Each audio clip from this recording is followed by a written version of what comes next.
have not been signed off for, I think, 16 years, because no firm of accountants will put their name to the EU accounts because they're such a disaster. But I mean, this is outrageous. I mean, that is completely outrageous. And yet, is there any discussion on that? Probably not. You know, on the financial side, we're getting dragged down here across the world, as I said, through the globalisation. This is a big part, by the way, of the strategy. You know, the bankers got their big bonuses for the same reason that everybody else gets bonuses at work. You get bonuses because you do a good job. You get bonuses because you achieved everything that your boss asked you to achieve, or you achieved all the objectives that were set for you at the beginning of the year or whatever. Well, let me tell you that the bankers got their bonuses for exactly the same reason. They did exactly what they were asked to do.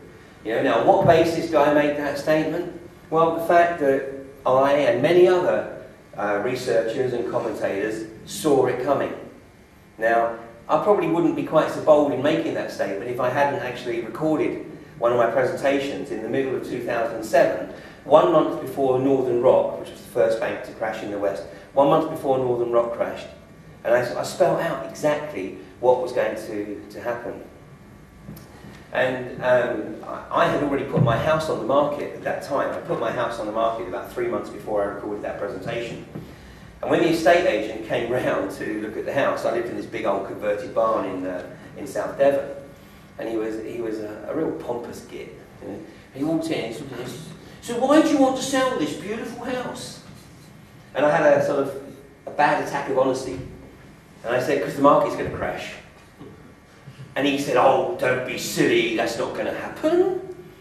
And I said, well, that's not what we're going to tell anybody that comes around to look at it, but I said, that's absolutely the reason, you know, why I want to sell it. I said, yeah, you're right, you know, I'd love to stay here, but I don't plan to be in South Devon for the rest of my life. I want to have the flexibility, I want to have the mobility to be able to move if I choose to. So I'm actually going to sell this and then I'm going to rent. And I said, hopefully you can help me do that too. He said, yeah.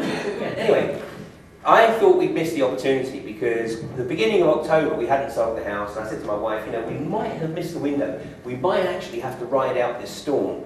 Well, the next day somebody came along and, you know, basically made us an offer that we couldn't refuse.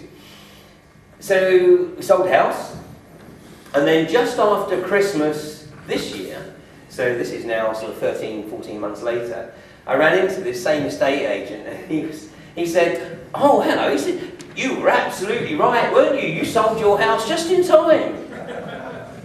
What do you think's going to happen next?" So I told him, and he went, "Oh, don't be stupid." You see, you can't tell some people. You know, some people actually have to, it's like a teenager. You know, they have to go through the experience themselves. So we saw what was coming. And it wasn't rocket science. You know, but you can't just keep pumping money into a system where basically there's nothing to support it. And the housing market right across the world has to fall by, you know, significant amounts still. Because even if we get back to traditional levels of borrowing, which a resource-based economy can support, it means that the average house price anywhere basically has to come down to no more than 2.5 times the average family income in that area. So where I live right now, you know, houses are going, basic, a 3-bedroom, semi-detached house in a small town is going for 140,000. Yet the family income, the average family income in that area is only £30,000. So there's no way. There's no way they can afford it. There's no way the banks, if they're smart, will lend them money. So the bottom line is the house prices still have to keep coming down. And that's nothing to do with Lisbon. You know, that's a global event. And in fact, you know, the only way in which we're going to be able to recover with any expediency is for a country to say, I'm sorry, but we're going to shut our borders and we're going to actually get this under control ourselves.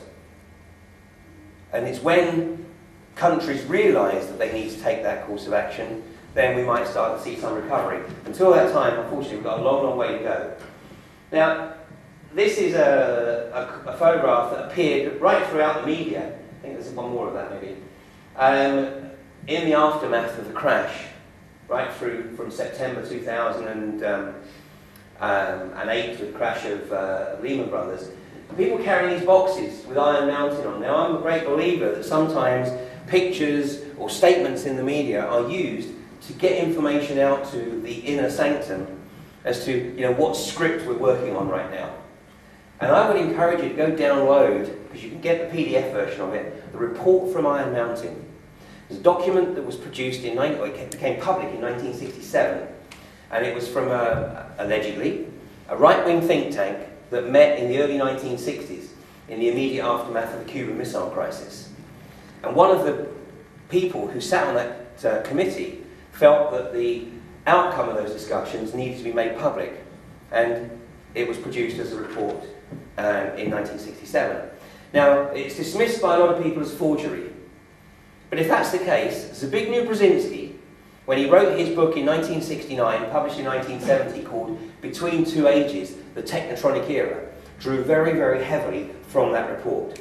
So he was either a member of that committee, and because it was public, just decided to incorporate some of the stuff in his book, or he read the report and said, hey, this is good stuff, and incorporated it into the book. So it doesn't really matter whether it was a forgery or not. It was very prescient. And I would encourage you to take a look at that report, because it might help to appreciate just how far back some of the planning for what's going on right now was actually being considered. This is Michael Ryan's contribution, of course. The yes to Europe. Now, if I remember rightly, actually, Michael Ryan, after the last vote, said, democracy needs to be upheld. There shouldn't be another referendum. But of course, here he is now, nailing his colours to the mast, because of course Michael Ryan's business model, which is extremely creative, is totally dependent on an open border scenario. And the reason he's able to offer his free seats, for those of you who aren't aware how he operates, is he flies to remote airfields. So he may say that he's flying to a particular city, but in most cases the airfield is actually quite a long way from that city. And he's being paid by the region to bring people into the region so that they actually sort of spend money in that area. It's very creative. It is an exceptional business model. But, of course, he's also developed that in other ways. And I have this vision of a Michael Ryan Europe, which sort of goes something like this. You get out of bed in the morning and that costs you €1. You go to the loo and that's another €1. You go across to make a couple of cups of coffee and that's €2 a piece.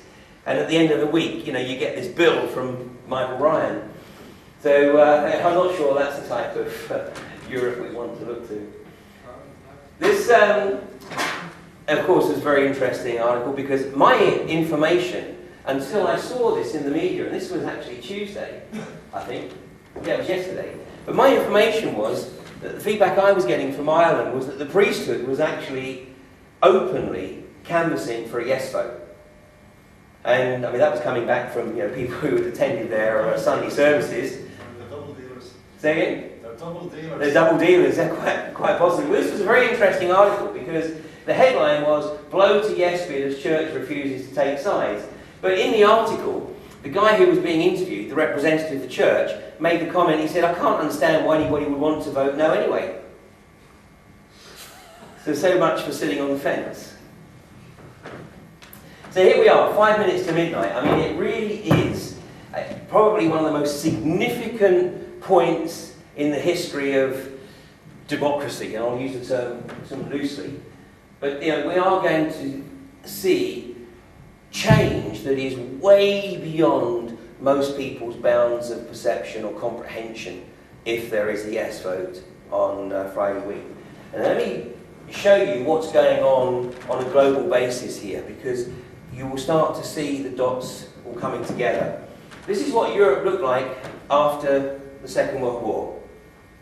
So in 1945, what we had was 27 sovereign nations dotted around Europe, each with their own culture, their own lifestyle, their belief systems, their philosophies, all responsible for self-determination. And of course there was some mobility, because if people were uncomfortable living within a particular country, they could. It wasn't quite so easy as it is now, but they